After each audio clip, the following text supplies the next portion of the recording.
unparliamentary and filthy language against university staff and authorities. ఒక్క university staff authorities మీద ఏమిటి?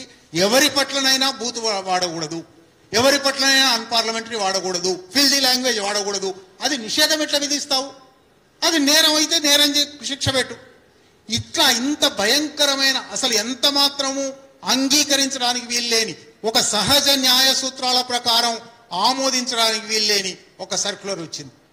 ఈ సర్క్యులర్ 13వ తారీఖు విడుదల చేశారు. 14 హోళీ సెలవు, 15 శనివారం సెలవు, 16 ఆదివారం సెలవు.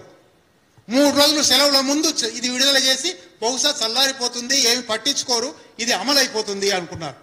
సోమవారం పొద్దుటి నుంచి ఇవాళ శనివారం మాట్లాడుకుంటున్నాము. వారం రోజులుగా ఉస్మానియా విశ్వవిద్యాలయ విద్యార్థులు తీవ్రమైన ఆందోళనలు చేస్తున్నారు, బంద్లు ప్రకటించారు. అసలు నాకు ఒకటి ఆశ్చర్యం వేసింది టీవీలు చూస్తుంటే.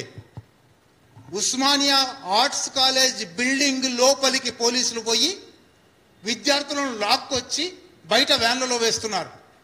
మేము విద్యార్థులు ఉన్న రోజుల్లో వరంగల్లో కాకతీయ విశ్వవిద్యాలయంలో ప్రిన్సిపల్ పర్మిషన్ లేకుండా, అధికారుల పర్మిషన్ లేకుండా క్యాంపస్లోకి ఎట్లా వచ్చారు మీరు అని అడిగాం. ఇవాళ ఆర్ట్స్ కాలేజ్ బిల్డింగ్ లోపలికి పోలీసులు పోయి అది టీవీలు తీస్తున్నారు. ఎక్కడి నుంచి ఎక్కడికి వచ్చాం మనం? విద్యా సంస్థల పవిత్రత అనే మాట వాడదలుచుకోలేదు నేను. విద్యా సంస్థల స్వాతంత్ర్యం, అటానమీ అంటారు కదా, ఈ స్వతంత్ర ప్రతిపత్తిని ఉండనిస్తున్నామా లేదా? నిజానికి ఉస్మానియా విశ్వవిద్యాలయం ఒకచోట మాత్రమే కాదు, మొత్తంగా తెలంగాణ విద్యా వ్యవస్థలో చేయవలసిన పనులు చాలా ఉన్నాయి. ఇది కాదు, దీనికన్నా ముందర చేయవలసిన పనులు ఉన్నాయి. రిక్రూట్మెంట్ లేదు గత 10-15 సంవత్సరాలుగా. మీరు చాలాసార్లు జాబితాలు వస్తున్నాయి పత్రికల్లో. 1100 మంది స్టాఫ్ ఉండవలసిన చోట 200 మంది స్టాఫ్తో నడుస్తుంది. రెగ్యులర్ చాలా డిపార్ట్మెంట్లలో ఉస్మానియాలోనే రెగ్యులర్ ప్రొఫెసర్లు లేరు, రెగ్యులర్ లెక్చరర్లు లేరు, అడ్హాక్ కాంట్రాక్ట్ల మీద నడుస్తున్నాయి. వాటిని సంస్కరించు. విద్యారంగ సమస్యలు ఎన్నో ఉన్నాయి. హాస్టల్ సక్రమంగా లేవు, భోజనాలు సక్రమంగా లేవు, పిల్లలకు చదువుకునే అవకాశాలు సక్రమంగా లేవు, లైబ్రరీ సక్రమంగా ఉండడం లేదు. కేజీ టు పీజీ అని చాలా ప్రగల్భాలు పలికిన వాళ్ళు కేజీ లేదు, పీజీ లేదు, ఏమి చేయకుండా పోయారు. ఇవాళ కొత్తగా దాన్ని మార్చేస్తాము, మేము కొత్త ప్రభుత్వం, మేము 7వ హామీ ఇస్తున్నాము, ప్రజాస్వామ్య పునరుద్ధరణ చేస్తున్నాము అన్నవాడు ఈ సర్క్యులర్ తెస్తున్నాడు.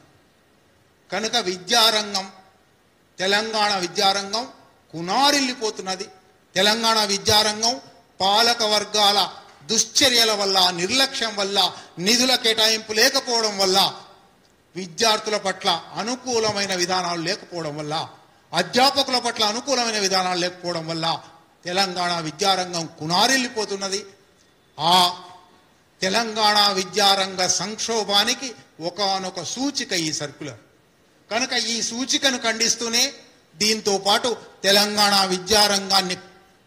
విద్యారంగ సంక్షోభాన్ని పరిష్కరించండి అనే ఒక పెద్ద డిమాండ్ మీద పూర్వ విద్యార్థులు, ఎందుకంటే అటువంటి 82-84 ఉస్మానియా విశ్వవిద్యాలయంలో విద్యార్థిగా ఉన్నాను నేను, రాడికల్ విద్యార్థి సంఘంలో సభ్యుడిగా ఉన్నాను నేను, అనేక ఉద్యమాలు చేశాం మేము.